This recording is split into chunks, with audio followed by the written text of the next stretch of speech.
हमारे सीएम को सुनाने के लिए अपना क्षेत्र छोड़कर देहरादून राजधानी में धरना देना पड़ रहा है। 3.5 साल होने को है और मुझे आश्वासनों के अलावा कुछ भी नहीं मिल पाया है। तो लगता है कि कल की आपकी आवाज़ से वो जागे होंगे। अगर नहीं जागेंगे तो हम आगे भी ये चीज़ें जारी रखेंगे। पर आपने अभी हाल ही में कहा है कि उत्तराखंड कहीं नेपाल ना बन जाए, क्या ऐसी संभावनाएं हैं? ये जो हालात आपको दिख रहे हैं ये किस ओर इशारा कर रहे हैं? बीजेपी ज्वाइन कर ली तो सारे पाप धुल जाएंगे। बिल्कुल, वो भाजपा की वॉशिंग मशीन है और वहाँ जाते ही सबके पाप एकदम से धुल जाते हैं। नमस्कार, आज के हमारे गेस्ट हैं यमुनोत्री विधानसभा सीट से निर्दलीय विधायक संजय डोभाल जी। आइए उनका स्वागत करते हैं। नमस्कार सर। नमस्कार। आपका बहुत बहुत स्वागत है आज आपका बहुत हमारे पॉडकास्ट में। अच्छा सर, हमने अभी हाल ही में देखा कि आपको अपनी आवाज़ हमारे सीएम को सुनाने के लिए अपना क्षेत्र छोड़कर देहरादून राजधानी में धरना देना पड़ रहा है या घेराव करना पड़ रहा है उनका, ऐसा क्यों? देखिए, मैं एक निर्दलीय के तौर पे जीत कर आया हूँ और मैं जब रिजल्ट भी नहीं आया था उससे पहले ही मैं माननीय मुख्यमंत्री जी के तो संपर्क में था। उन्होंने मुझे पूरा विश्वास दिलाया था कि आप हमसे जुड़िए और हम आपका पूरा ध्यान रखेंगे। जबकि मैं तब ये भी बोलता था कि पहले रिजल्ट आने दीजिए। तो उन्होंने मुझे बोला कि नहीं आप जीत रहे हैं पर आप हमसे जुड़िए और आपको कहीं पे भी कोई भी दिक्कत कभी नहीं आएगी। और मैं ये देख रहा हूँ कि 3.5 साल होने को हैं और मुझे आश्वासनों के अलावा कुछ भी नहीं मिल पाया है। केवल आश्वासन मिले हैं और या यही वो है कि करेंगे, करते हैं, कर देंगे, हो जाएगा, बस इसके अलावा मुझे आज तक और भी कुछ भी माननीय मुख्यमंत्री जी की तरफ से कुछ नहीं हुआ है। मैं लगभग 2 साल से हमारी विधानसभा की इतनी ज़्यादा अनदेखी की जा रही है कि सारे विकास के जो भी कार्य हैं सारे ठप पड़े हैं और उसी के अंजाम आपने देखा है कि कल हजारों लोग यमुनोत्री से यहाँ पर आए और मेरी नाराजगी नहीं थी, पूरी यमुनोत्री विधानसभा की नाराजगी थी और वो कल देहरादून की सड़कों पे मुख्यमंत्री आवास घेराव में आप लोगों को दिख भी गई है। यह जैसे 3.5 साल हो गए, आपने बताया कि 3.5 साल का समय आपका निकल चुका है अभी तक, लेकिन इस 3.5 साल में ये पहली बार ऐसा सुनने को मिला, लोग जनता को देखने को मिला कि आप जो है विरोध कर रहे हैं वर्तमान सरकार का। देखिए, मैं आपको एक चीज़ बता दूँ कि शुरू में माननीय मुख्यमंत्री जी ने जो मुझसे बातें करी, वो बिल्कुल 1 साल तक उन्होंने हमारे को ऐसा नहीं है, मैं ये नहीं कहूँगा, उन्होंने कार्य करे और मैं भी बिल्कुल इस आशा में रहा कि जब अब आप ही बता दीजिए, अगर कोई व्यक्ति शुरू में कर दे और बाद में, तो मुझे ऐसा लगता है कि या माननीय मुख्यमंत्री जी को कुछ लोगों ने गलत वो करा है कि मिसगाइड किया है। क्योंकि माननीय मुख्यमंत्री जी के आसपास जो लोग रहते हैं, उनका कार्य ही ये है कि यमुनोत्री में कोई भी विकास का कार्य ना हो और अ, मेरे को ये भी लगता है कि ये उन्हीं लोगों की देन है कि पिछले 2 सालों से यमुनोत्री का सारा विकास ठप पड़ा हुआ है और अब आप समझ सकते हैं कि अगर कोई भी व्यक्ति अगर किसी भी विधानसभा में जो उस क्षेत्र का प्रतिनिधि हो और अगर क्षेत्र में विकास कार्य नहीं होंगे तो निश्चित ही वो यही कदम उठाएगा कि और मैं बहुत बार इस विषय में माननीय मुख्यमंत्री जी से लगभग आप यही देख लीजिए 1 महीने में ही मैं 3-4 बार मिल लिया हूँ और जब मुझे कहीं दूर-दूर तक कोई संभावनाएं नज़र नहीं आई, रोज़ आश्वासन ही मिले, तो मुझे विवश होकर ये कदम उठाना पड़ा क्योंकि यमुनोत्री के जनमानस ने मुझे एक आशा के साथ वहाँ का नेतृत्व सौंपा है और अगर अ, मैं यही आशा लेके अभी 1.5 साल का काफ़ी समय बाकी है और मैं आशा करता हूँ कि इसमें हम अगर कल हमने सरकार को पूरा जगाने का प्रयास किया है क्योंकि हम पहाड़ी लोग हैं और हम जिस तरीके से हम वहाँ पे हमारा एक पहाड़ में एक वो रहता है कि ढोल बाजों और रणसिंगे के साथ हमने जगाने का काम किया है, तो हम उसी और मैं आशा करता हूँ कि माँ यमुना माननीय मुख्यमंत्री जी को सद्बुद्धि देगी और वो अब यमुनोत्री के विकास कार्यों को आगे बढ़ाएंगे। क्या आपको लगता है कि कल की आपकी आवाज़ से वो जागे होंगे? देखिए, आशा पे पूरी दुनिया टिकी हुई है, मैं भी हूँ और अगर नहीं जागेंगे तो हम आगे भी ये चीज़ें जारी रखेंगे। कभी यहाँ करेंगे, कभी अपने ज़िले में करेंगे, कभी ब्लॉक स्तर पे करेंगे और हम ये निरंतर हमारा प्रयास रहेगा कि हम इन जगाने का प्रयास हम हमेशा करते रहेंगे। सर, जिस तरह का आप जगाने का प्रयास कर रहे हैं और आपने अभी हाल ही में कहा है कि उत्तराखंड कहीं नेपाल ना बन जाए, तो क्या ऐसी संभावनाएँ हैं? आप कुछ समय से देख रहे होंगे कि उत्तराखंड के हालात बहुत बुरे हैं। कोई भी एक दिन ऐसा नहीं है, चलो हमें छोड़ दीजिए, पर उसके अलावा कभी बेरोज़गार प्रदर्शन कर रहे हैं, कभी पुलिस के लॉ एंड ऑर्डर के लिए प्रदर्शन हो रहा है। मतलब कोई भी दिन ऐसा नहीं है, जिस दिन देहरादून में प्रदर्शन नहीं हो रहे हैं। तो ये जो हालात आपको दिख रहे हैं, ये किस ओर इशारा कर रहे हैं और अगर जल्दी से प्रदेश के हालातों को ठीक नहीं किया गया है, तो कुछ न कुछ यहाँ का युवा ज़रूर कोई न कोई कदम ज़रूर उठाएगा। अच्छा सर, जैसे कि आपको मालूम आप निर्दलीय विधायक हैं, आपकी जनता को जिन्होंने आपको चुना है और आपको एक इतने अच्छे बहुमत मेरे ख्याल से लगभग 22,000 23,000 के आसपास 23,000 क्या मतलब आपको जिताया मतलब है। 100 के आसपास वोट कम तो है। उस हिसाब से अगर हम देखते हैं तो लगभग पूरा क्षेत्र ही आपको बहुत पसंद करता है। तो ऐसे में निर्दलीय विधायक होने के साथ-साथ आपको क्या लगता है कि क्षेत्र का विकास करना कितना आसान है या कितना मुश्किल? देखिए, जो मेरे को अभी इन 3.5 सालों में समझ में आया कि अगर तो सरकार के पास मैंडेट कम होता, बीजेपी को उत्तराखंड के लोगों ने बहुत बड़ा मैंडेट दोबारा दिया है और इसी उसमें वो मदमस्त हैं कि हमें किसी की ज़रूरत नहीं है। जबकि मुझे माननीय मुख्यमंत्री जी के द्वारा बड़े-बड़े आश्वासन दिए गए थे। मैं पहले ही कह चुका हूँ कि रिज़ल्ट आने से पहले, रिज़ल्ट के बाद भी तो उन्होंने बोला ही है, पर रिज़ल्ट आने से पहले ही मुझे बोला था कि हम बिल्कुल आप हमारे साथ रहिए और आप हमसे जुड़िए और एक निर्दलीय यही आशा करता है कि भई आज मैं निर्दलीय हूँ, तो अगर कोई बड़ी पार्टी मुझे सपोर्ट करेगी तो मैं निश्चित ही कि मैं अपने क्षेत्र में विकास के कार्य को गति दे पाऊँगा और इसी आशा और विश्वास के साथ मैंने माननीय मुख्यमंत्री जी पे विश्वास किया था और उसका प्रतिफल आज आप देख रहे हैं कि मुझे पूरी जनता के साथ सड़कों पे उतरना पड़ रहा है। जनता के साथ सड़कों पे उतरना पड़ रहा है और मुख्यमंत्री जी को शायद ये दिखाई भी दे रहा होगा। अब देखिए, अगर दिखाई दे रहा हो तो मैं वो आशा करता हूँ कि उनकी नींद अभी भी जागेगी और वो शायद वो अपने पहले साल के वादों में अब उनको याद आ जाएँ शायद। याद आ जाए बस। बहुत अच्छी बात है।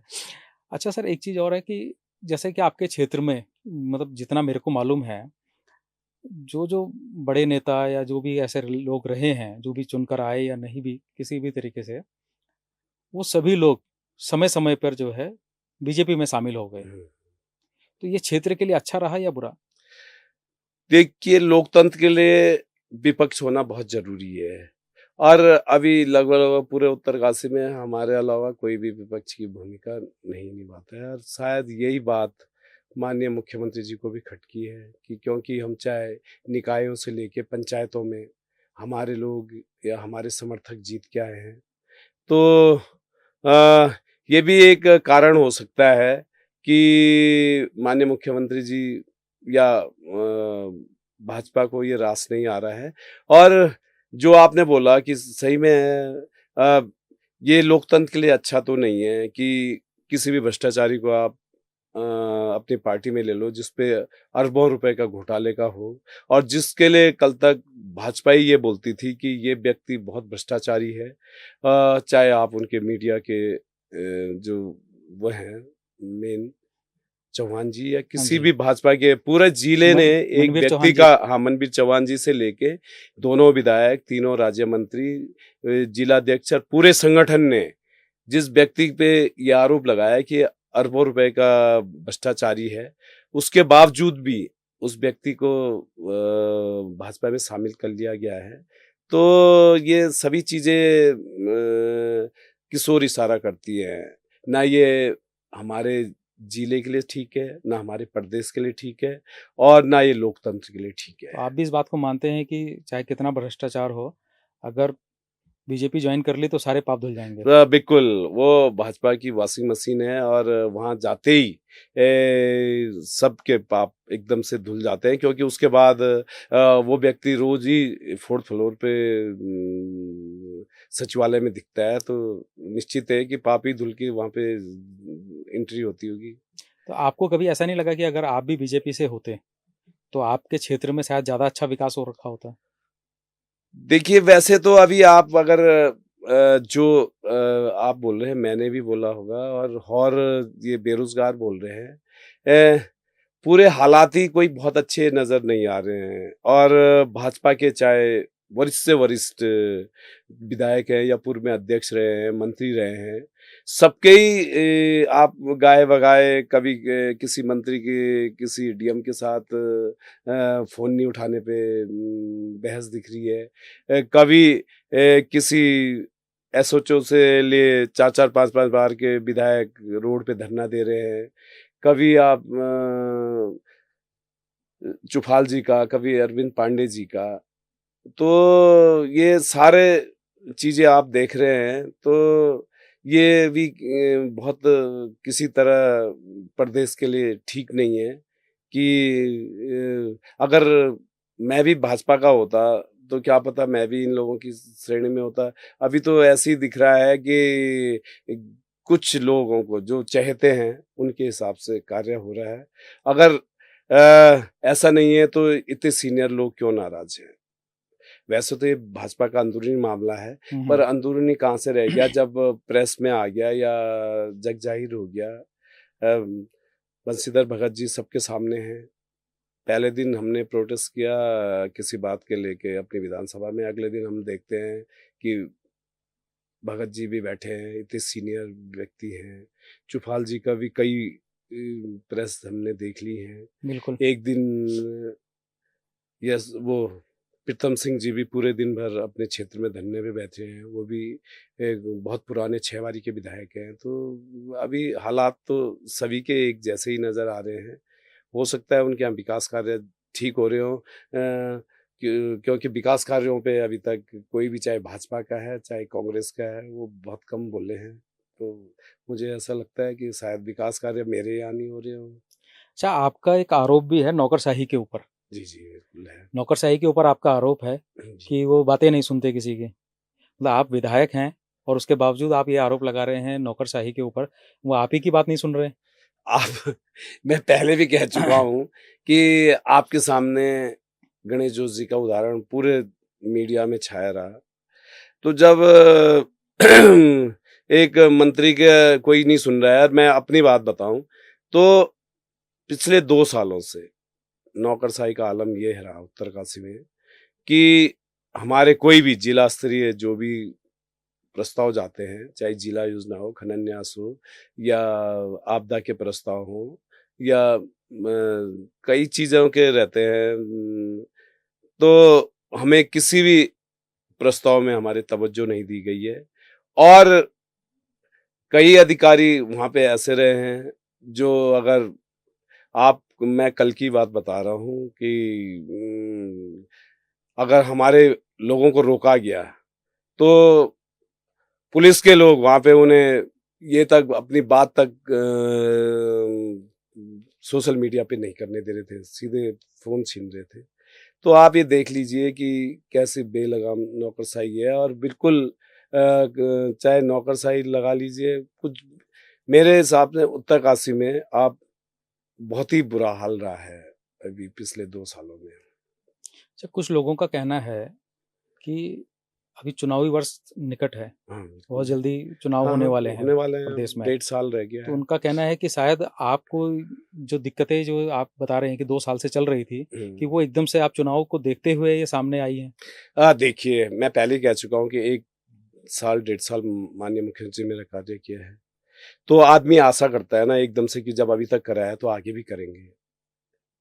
भाई सामने मुख्यमंत्री जी अगर कोई आश्वासन दे रहे हैं, तो आपको विश्वास तो करना पड़ेगा और या पहले ही नहीं करे होते, शुरू में ही नहीं करा होता तो जब शुरू में करे और फिर एकदम से हमें नेगलेक्ट कर दिया गया है, चाहे उनको किन बातों पे किया है या मैं ये पहले ही बोल चुका हूँ कि वहाँ पे मैक्सिमम जो सीटें हैं, उनमें निर्दलियों का ही दबदबा है, तो हो सकता है इसलिए भी उनको हम रास ना आ रहे हों।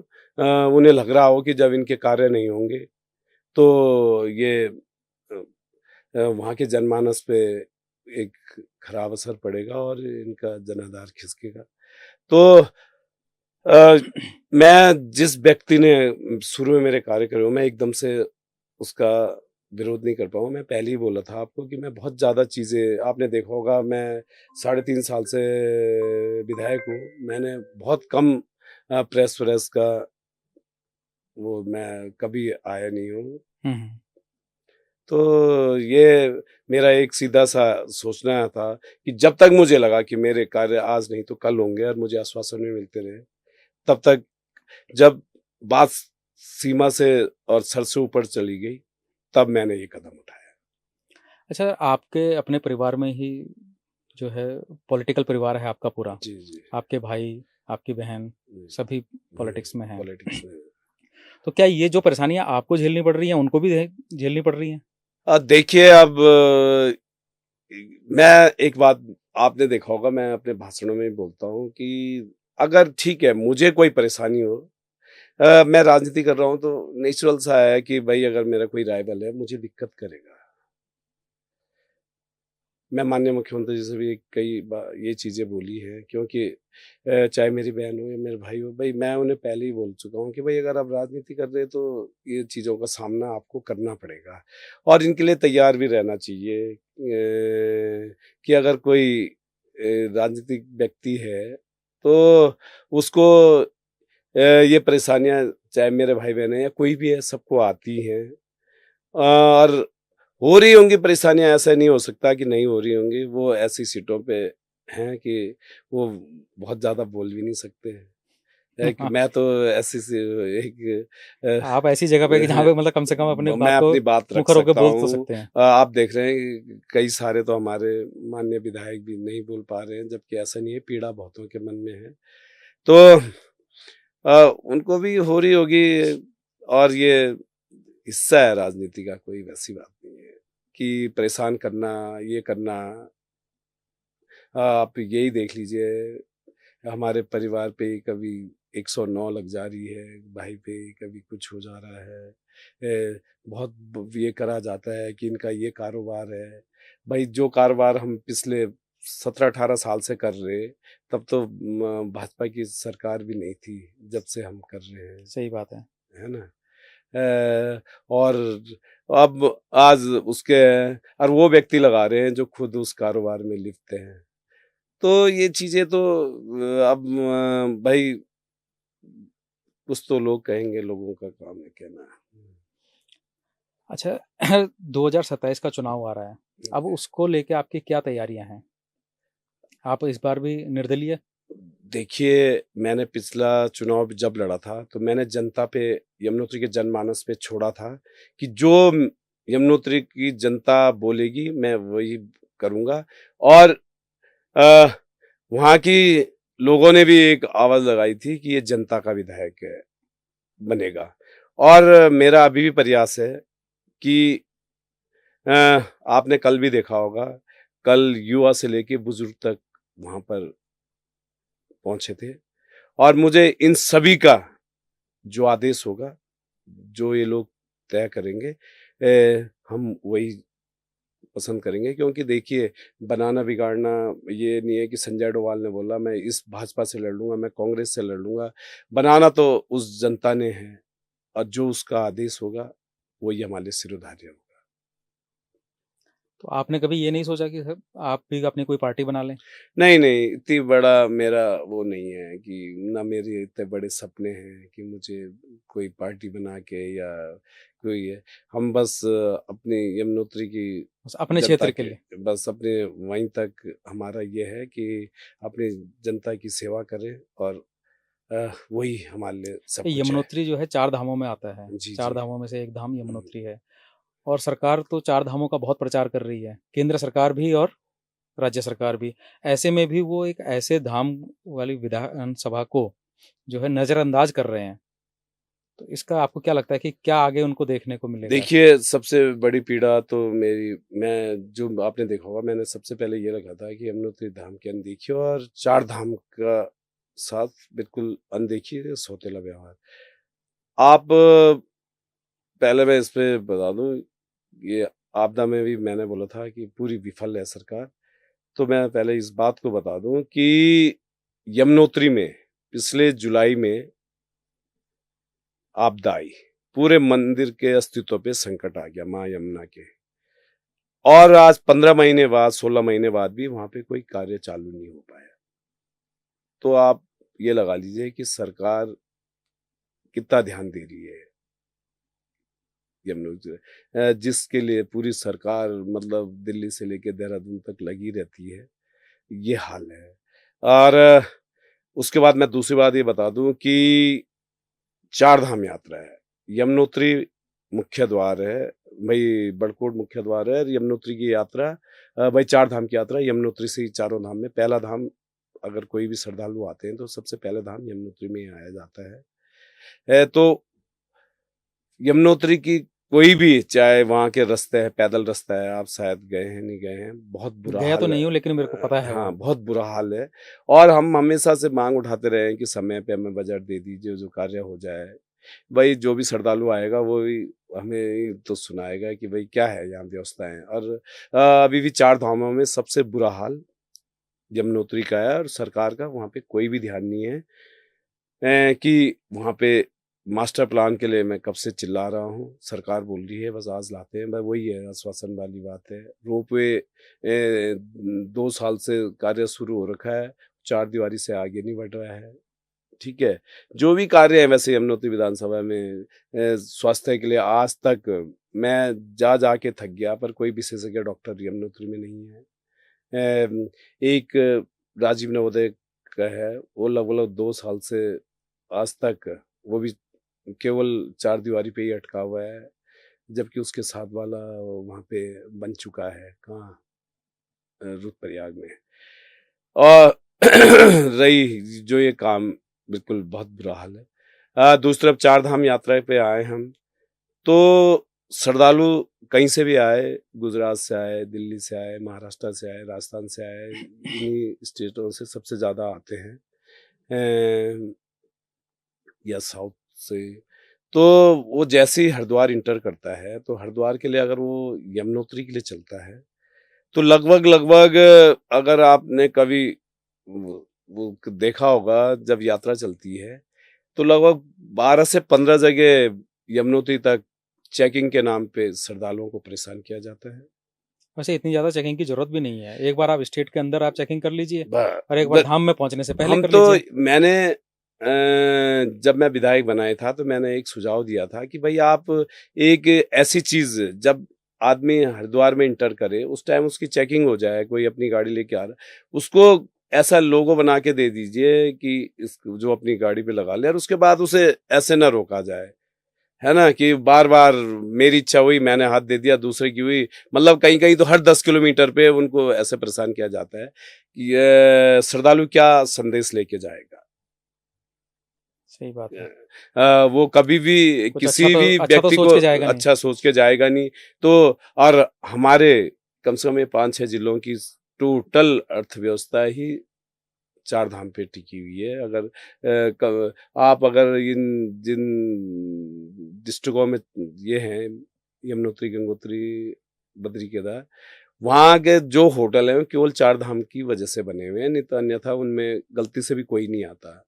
तो और भी है, चाहे हरिद्वार में लगा लीजिए, हरिद्वार से लेके मतलब हर व्यक्ति चार धाम में कहीं न कहीं आर्थिकी से जुड़ा हुआ है। उसके बावजूद भी सरकार का रवैया ऐसा है कि श्रद्धालु ना आके कोई आतंकवादी आ गया और उसको आप ये देख लीजिए, जब मर्ज़ी सीमित संख्या कर दें, अभी इतने जाएँगे और उतने जाएँगे, ये जाएँगे।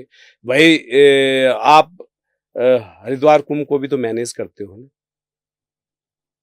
एक तरफ हम बोलते हैं कि आओ, आओ, आओ, यहाँ हम बोलते हैं फिर कि चेकिंग भी करो और फिर कभी 4 दिन के लिए रोक दो कि संख्या सीमित हो गई, 5,000 यमुनोत्री जाएगा, 7,000 गंगोत्री जाएगा। जैसे हरिद्वार के लिए जब बात आती है, हरिद्वार पे इतना बड़ा मैनेजमेंट होता है कुंभ हाँ, का, तो वो तो लगभग एक मैदानी क्षेत्र है।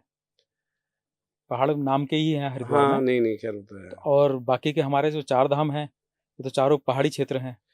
तो यहाँ पे तो प्रेशर बहुत ज़्यादा होता है, नहीं, प्रेशर आपदाएँ बहुत ज़्यादा आती हैं। नहीं, तो आपदा के टाइम कौन बोल रहा है कि उस टाइम आप चलाओ ही चलाओ यात्रा। हम तो एक जब पीक टाइम होता है मई-जून और मैक्सिमम यात्रा अगर आप 4 धाम की देखो, तो 70% यात्रा मई-जून में हो जाती है। हुँ। 30% यात्रा आती है और 4 हाँ, महीने बिल्कुल, में। बरसातों के बाद तो वैसे ही बहुत कम वो हो जाता बिल्कुल है। खत्म ही हो जाता है। बरसातों में बरसात में बंद ही तो रहता फिर है। उसके बाद मतलब 30 के 80% लगा लीजिए आप, 20% या 30% बाद में आती है। तो देखिए आप को मैनेजमेंट तो करना होगा। ऐसा नहीं है कि आज की डेट में इंफ्रास्ट्रक्चर नहीं है। अगर आप डामटा से लेके और यमुनोत्री तक आज की डेट में आपको कम से कम 30 से 40,000 लोगों के रुकने की जगह होटलों में है। क्योंकि लोगों को हर कोई वहाँ पे जिसका भी खेत या ज़मीन रोड के आस-पास है, हर कोई व्यक्ति यही चाह रहा है कि चाहे मकान बनाओ यार या होम स्टे बना लूँ। अब लोग कुछ उसी नहीं, उधर में टेंट ही लगा के चला रहे हैं हाँ, लोग। तो ये है। पर अब आलम ये हो गया कि यात्रियों को इतना परेशान किया जाता है, तो अब कई होटलों के तो ताले भी नहीं खुल पाते। तो काम ही इतना कम हो चुका है। इतना कम हो चुका है।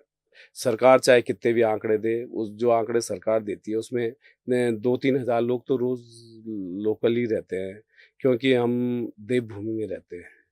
रोज़ कोई ना कोई देवडोली दर्शन के लिए जाती है और उसके साथ हमारे सैकड़ों श्रद्धालु जाते हैं। आप कभी भी चारधाम पे जाइए, डोलियाँ ही डोलियाँ दर्शन के लिए जाती हैं और उनके साथ बहुत सारे श्रद्धालु।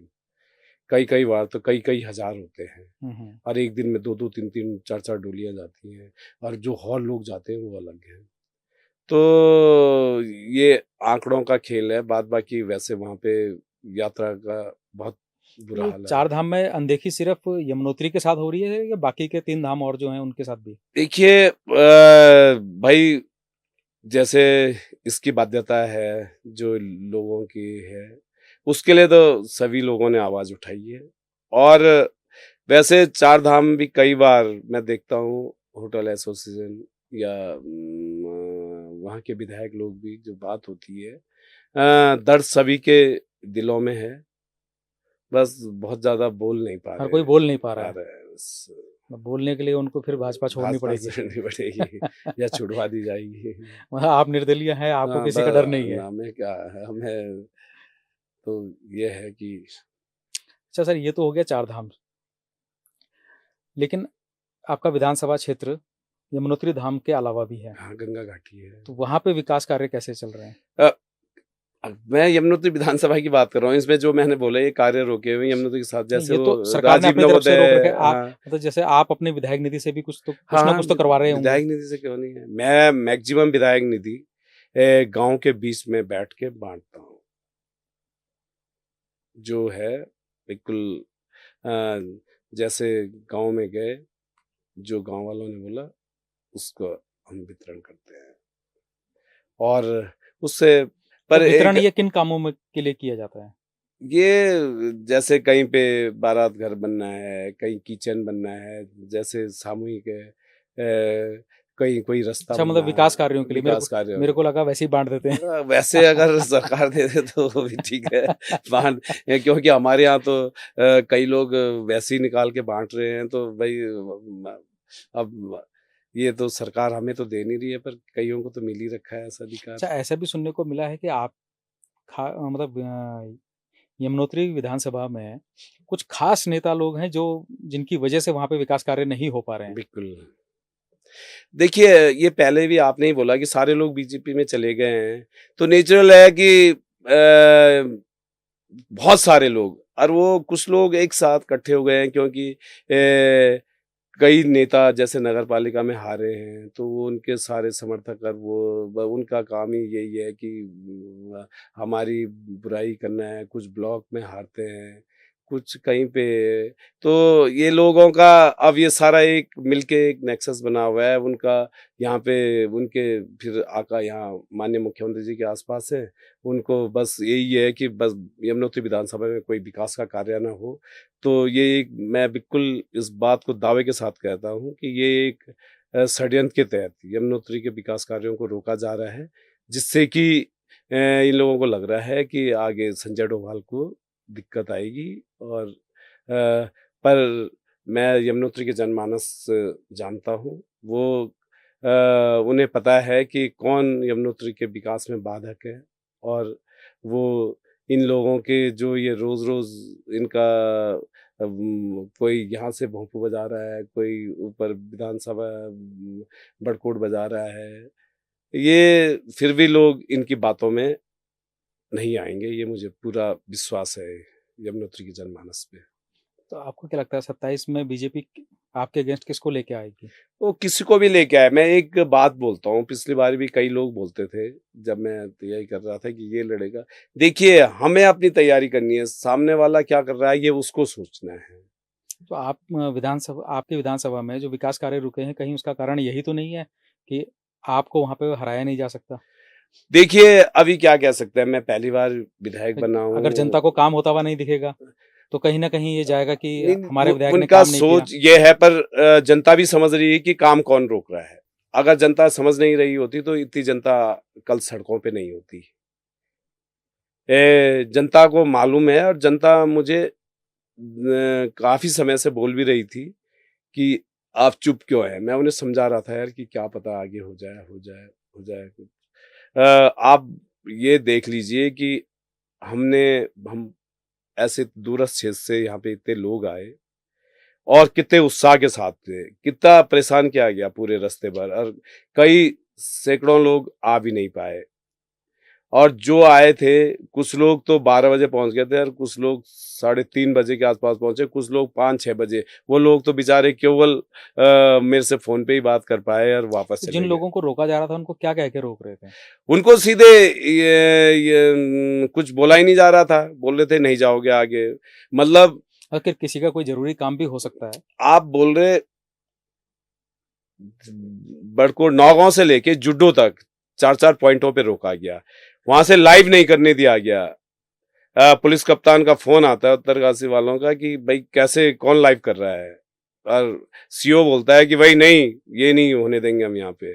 ठीक है, उस रूट पे कितने परेशान हुए होंगे लोग। वहां तो बकायदा केवल हमारे समर्थकों को रोका गया। नहीं, तो अगर लाइव करने के लिए रोका गया तो वहां पे ऐसा क्या हो रहा था कि जो लाइव करने से रोक रहे थे? उन्हें ये लग रहा था कि क्योंकि लोग हल्ला मचा रहे थे कि हमें जाने दो उन्हें। आप ये देख लीजिए, मसूरी में तो बकायदा मुझे ही रोका गया ना, चूना खाला के पास। ठीक है, मैं वहां पे जो पुलिस के अधिकारी थे, मैंने उन्हें पूछा क्या है मामला। वो कहते हैं एक जेसीबी खराब है। तो मैं कहा कब से खराब है? कि 4 घंटे से खराब है। तो आप देख लीजिए इस प्रदेश का क्या आलम है कि झूठ किस तरीके से बोला जा रहा है, लोकतंत्र की हत्या कैसे की जा रही है। और 4 घंटे से लगभग मैं बोल रहा हूँ 500 गाड़ियां देहरादून की तरफ से मसूरी के लिए, उतनी का मैं 5 या 6 किलोमीटर मैं पैदल आया, क्योंकि आगे गाड़ी जाने के लिए जगह नहीं थी। तो जब वहां हमारे बहुत हुआ, पुलिस के लोग भी बोल रहे साहब हम क्या करें, ऊपर से आदेश है। और आप 4.5 घंटे तक आप लगा लीजिए कि किसी भी व्यक्ति को ना इधर जाने दिया गया ना उधर जाने दिया गया, कि केवल जो यमुनोत्री से लोग आ रहे हैं चिन्याली सौर से, उनको यहाँ पे रोक दिया जाए। और बस आने वालों को रोका जाए, नहीं, जाने वालों को फिर अगर एक तरफ जाते तो फिर कौन रुकता। तो और वहां उन्होंने देखो जुड्डो की तरफ तो केवल हमारे लोग रोके, यहाँ पे उन्हें पता था कि विधायक साथ में है, तो उन्होंने सीधे हर एक व्यक्ति को ही रोक दिया कि सीधे बहाना बना दिया कि रोड ही ब्लॉक है। अच्छा, और मतलब रोड कोई ब्लॉक एक्चुअल में नहीं ब्लॉक थे, नहीं था। कोई कुछ भी ब्लॉक नहीं था। मैं खुद स्पॉट पे गया तो उन्हें फिर छोड़ना पड़ा। उसके बावजूद भी 2-2.5 घंटे हमारे भी वहां पे, और मैं 5:30 बजे का चला हुआ और देहरादून में 1 बजे पहुंचता हूँ।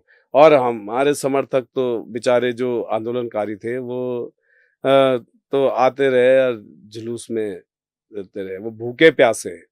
आप बोल रहे हैं, मैं यमुनोत्री के जनमानस का हाथ जोड़ के प्रणाम करता हूं कि उन्होंने 22 तारीख को सुबह 2-2:30 बजे अपने घरों से चल के, और 23 तारीख सुबह वो 4-5 बजे अपने घरों में वापस गए। क्या यमुनोत्री का जनमानस ऐसे भूल जाएगा कि इस सरकार के द्वारा इनको कैसे प्रताड़ित किया गया है? कभी नहीं भूलेगा। देख लीजिए, ये परेशान करना नहीं क्या है। बड़कोट में हम एक दिन किसी बात पे धरने पे बैठते हैं, भाई सीधे एक एसओचओ ने एक बच्चे को रात को 12 बजे उठाते हैं, हमारे समर्थक को, और मार पीट के, एक भाजपा के नेता के कहने पे वो खुद लेके आता है और सब कुछ सबूत के साथ, और मार पीट के 2 घंटे में उसे वापस घर भेज देते हैं। और वो व्यक्ति खुलेआम फेसबुक और उस पे डाल रहा है कि मैं लेके आया और वो जो मेरे खिलाफ जाएगा तो हम ऐसे ही करेंगे। मतलब सीधे धमका रहा है। और उसके बावजूद भी जब कुछ नहीं हुआ, पहले पूरे प्रशासन शासन ने बोला कि हम इसे यहाँ से सब लोगों को हटा देंगे, और 5-6 दिन बाद वापस आता है। नहीं, हम अगले दिन जब उसको मारते हैं वो मेरे पास आता है, तो मैंने 24 घंटे का टाइम दिया है कि या तो ये करो या भाई हम अपना प्रदर्शन करेंगे। कोई, चाहे एसपी उत्तरकाशी के कानों में कोई जू नहीं रेंगती है, उनका तो खैर कहने ही क्या है। उसके बाद क्योंकि वहाँ पे कानून व्यवस्था भी मेरा एक वो था, मैं कानून व्यवस्था पे ये बात बता रहा हूँ कि कानून व्यवस्था इतनी लाचार हो रखी है कि एक पत्रकार 4-5 दिनों से गायब है। और चीज़ों तो आप छोड़ दीजिए, चौथा स्तंभ जिसको माना जाता है, और लोग हर किसी के लिए चाहे कुछ भी हो, पर पत्रकारों के लिए लोगों का ये रहता है कि भाई इनसे लोग डरते हैं, खासकर चाहे वो नौकरशाह हो चाहे पॉलिटिकल हो। पर उसके बावजूद भी 5 दिनों तक आज तक उत्तरकाशी की पुलिस नाकाम है, क्योंकि वहाँ पूरा जिला जिनके हाथों में वो नाकाम महिला हैं। उन्होंने कभी कोई भी वहाँ पे कितने मामले आप देख रहे होंगे, सैकड़ों मामले हैं जिनमें आज तक कोई भी कार्रवाई उनके द्वारा नहीं की गई है, केवल प्रताड़ित किया जाता है। तो उसके लिए हम बैठे, जो लड़के के लिए, और अगले दिन हम 9 घंटे बैठते हैं, तब जाके रात को बोलते हैं कि भाई हम चलो ये सबको हम हटा रहे हैं यहाँ से। और आप ये देखो कि इतने उसके बाद भी कोई कार्रवाई नहीं होती है, कानून व्यवस्था इतनी लाचार है वहाँ पे, इसमें वहाँ पूरे अंतिम छोर तक पहुँच रही है लोगों के। भाई अगर उसमें पुलिस संलिप्त नहीं है तो क्यों नहीं पकड़े जा रहे हैं, है ना? वहाँ पे जो भी अभी पुलिस के जो मेन जिनके हाथों में है, वो बिल्कुल वहाँ पे नाकाम है, और वो अपनी नाकामी छुपाने के लिए ही ये कृत्य करते हैं कि कभी किसी को फंसाया जाए, या सरकार की वो करने के लिए, चमचागिरी करने के लिए कह लीजिए कि निकाय चुनाव में रात रात को इन्होंने 20-20 गाड़ियों के काफिले चलाए एक छोटे से निकाय में। तो ये आलम है वहाँ पे कानून व्यवस्था का। मतलब ये बिल्कुल पहाड़ को भी ये हम आज तक सुनते थे कि ये बंगाल बिहार में ऐसा होता है, हमने पहली बार अपनी नज़रों से देखा, और हमें लगा कि भाई वाकई होता था। पहले हमें लगता था कि नहीं नहीं ऐसा नहीं हो सकता है, केवल अखबारों में और उनमें पढ़ते थे। तो निकाय चुनाव से पहले और निकाय चुनाव के बाद आपको क्या लगा कि कितने संबंधों में फर्क आया आपका भाजपा में? मैं ये कह रहा हूँ, जैसे ही सब लोगों का भाजपा में जाना हुआ और भाजपा को लगा कि हमारा परिवार बहुत मजबूत हो रहा है, वो निकाय चुनाव के अगर वो थोड़ा सबक लेते आप लगा लीजिए यमुनोत्री में 2 निकाय हैं, दोनों में निर्दलीय हैं। हम्म। तो उसके बावजूद भी भाजपा की या नेतृत्व की समझ में ऐसा नहीं आ रहा है। अगर ऐसा होता तो संबंध, मैं बोल रहा हूँ कि जो यहाँ पे बैठे हुए लोग हैं मुख्यमंत्री के इर्द गिर्द हमारी विधानसभा के, ये इन्हीं लोगों के कार्य हैं कि वहाँ का बस उनका एक ही कार्य है कि यमुनोत्री में कोई भी विकास के कार्य ना हो। शायद वो ये चाहते हो कि आप भाजपा ज्वाइन कर लें। नहीं, भाजपा, अगर उन्हें ये भाजपा ज्वाइन मैं कर लूंगा तो फिर वो लोग कहाँ हैं? नहीं, लेकिन अगर आप तो वर्तमान में हैं ही। देखिए, ये तो वो लोग क्या सोचते हैं मुझे नहीं और मालूम। आपने तो खुद बताया कि धामी जी ने तो आपको कहा भी है इस चीज के लिए। भाई शुरू में कहा था ना, अब तो धामी जी को ये लग रहा है कि अब मेरे आपकी ख्याल आवाज ही से नहीं वो सुन तो रहे। सबसे बड़े दुश्मन ही हम हैं। मतलब अब आपको मिलने का भी समय नहीं दिया जा रहा है। नहीं नहीं, ऐसा नहीं है। मैं अभी, मतलब फिर भी आपको, क्योंकि आपको रोड पे आना पड़ा। मैं उसके जिस दिन मैंने यहाँ पे प्रेस करी थी उससे एक दिन पहले मैं पहले उनसे मिला था। जब मुझे लगा कि रोज की तरह फिर वही बातें हो रही है, करेंगे, कर देंगे, हो जाएगा, तो उसके बाद मैंने बोला भाई अब नहीं हो सकता है, अब इंतजार नहीं किया जा सकता, मुझे भी लोगों को जवाब देना तो है। आपने उनको बताया था कि मैं कल ये करने वाला हूँ। हाँ, मैंने पहले जाते ही बोला था कि अगर भाई हमारी बातों को सीरियस नहीं लिया गया तो मैं, उन्होंने बोला था कि बस करते हैं, तो मैंने बोला कितना टाइम होगा, बोलते बस भाई कर देंगे। मैंने कहा जी, मैंने कहा फिर तो ये तो आप 2 साल से सुनते आ रहे सुनते थे। आ रहे हैं, तो मैंने कहा चलो ठीक आपको है। उनकी बात पे भरोसा नहीं रहा गया नहीं था रहा, फिर। बिल्कुल भरोसा नहीं रहा। तो अब आपको लगता है कि अब जब दोबारा उनसे मुलाकात होगी तब क्या चर्चा होगी आपकी? अब देखिए, जब मुलाकात होगी तो उसी टाइम पता लगेगा भाई। हम तो, वो हमारे माननीय मुख्यमंत्री हैं, हमारे क्षेत्र में कोई भी जरूरत होगी तो हम उन्हीं के पास जाएंगे।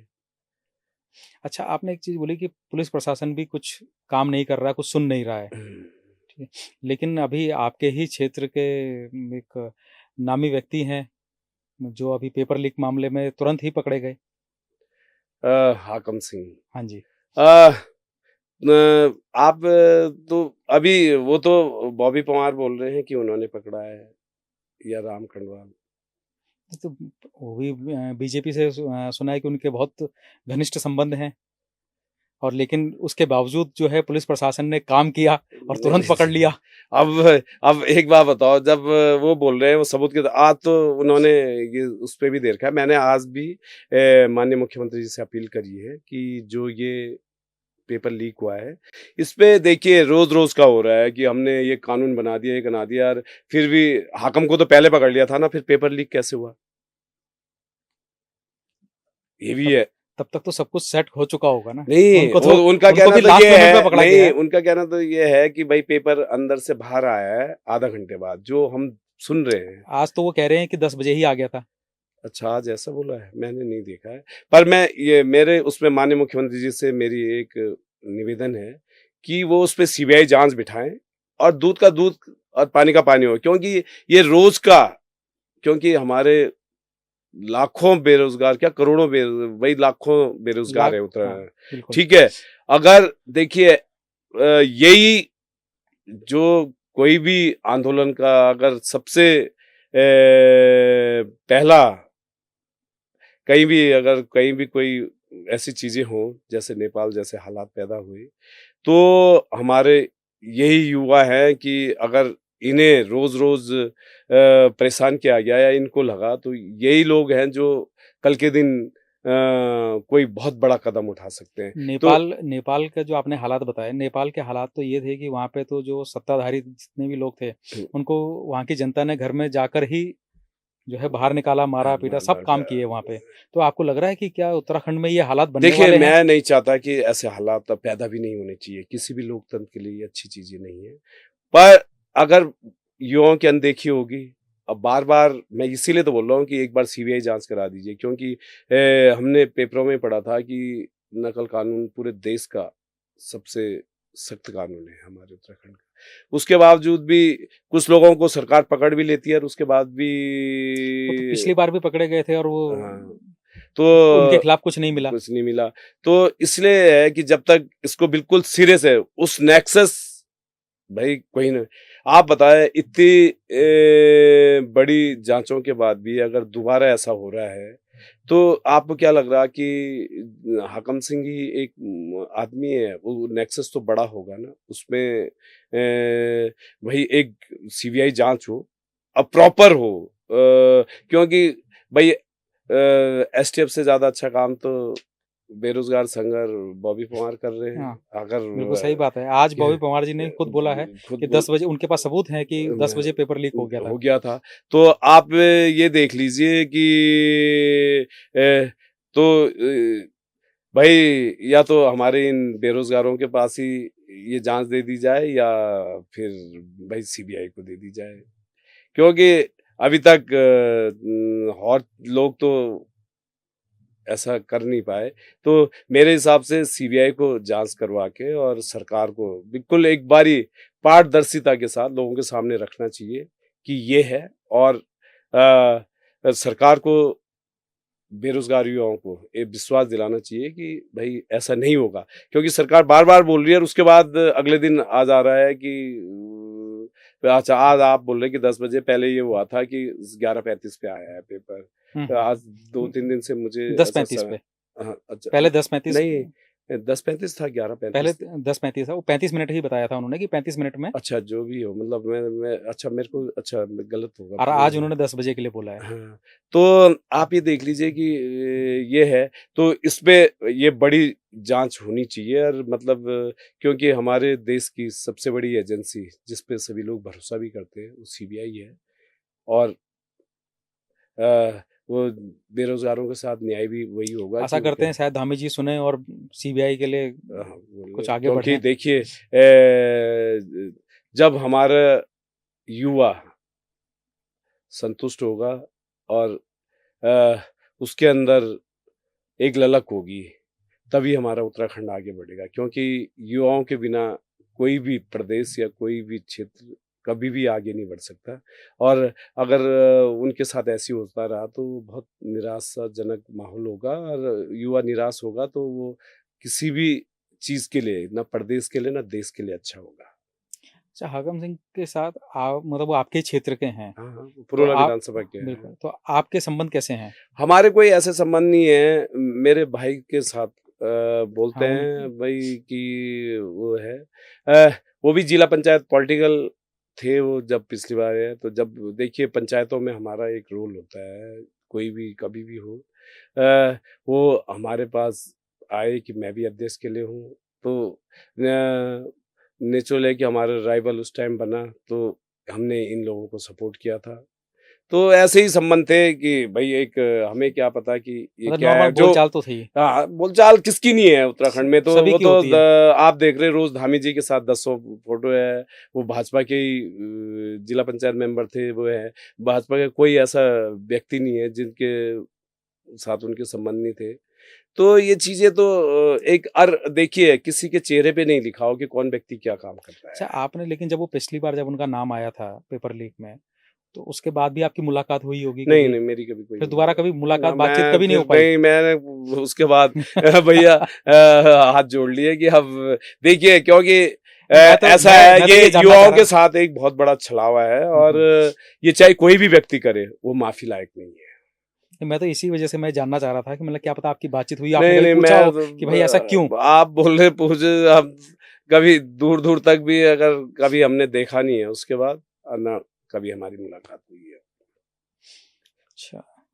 अच्छा सर, लास्ट में एक क्वेश्चन, आप और आपकी विधानसभा की जनता धामी जी को क्या संदेश देना चाहेंगे? भाई हमारी विधानसभा की जनता केवल एक ही संदेश देना चाहेगी, या मैं भाई जनता ने मुझे, वहाँ की जनता ने चुन के भेजा है कि आप यमुनोत्री के साथ भेदभाव छोड़िए। आप सबके माननीय मुख्यमंत्री हैं, और एक कहावत है हमारे पहाड़ों में कि राजा सबका साझा। जितने मुख्यमंत्री वो और लोगों के हैं, उतने ही मुख्यमंत्री वो हमारे भी हैं, और शायद मैंने उन पे और लोगों से ज़्यादा विश्वास किया है। ये बात उन्हें याद रखनी चाहिए, और अ, वो अगर ये बात उन्हें याद आ जाए तो वो आगे हमारी यमुनोत्री के विकास को गति देंगे, और मेरे को उनसे यही आशा है, इसीलिए मैंने ढोल बाजे के साथ, रण सिंह के साथ ये प्रदर्शन भी करा है कि शायद धामी जी अपने वादे याद करेंगे और हमारी यमुनोत्री के विकास को गति देंगे। आज के पॉडकास्ट के लिए सर बहुत बहुत धन्यवाद। बहुत बहुत धन्यवाद। शायद धामी जी आपकी बात सुने और समझें। चलिए देखते हैं, माँ यमुना उन्हें भी आशीर्वाद दे और वो हमें आशीर्वाद दें, हमारी विधानसभा को आशीर्वाद दें, बस यही मेरी वो है। धन्यवाद सर।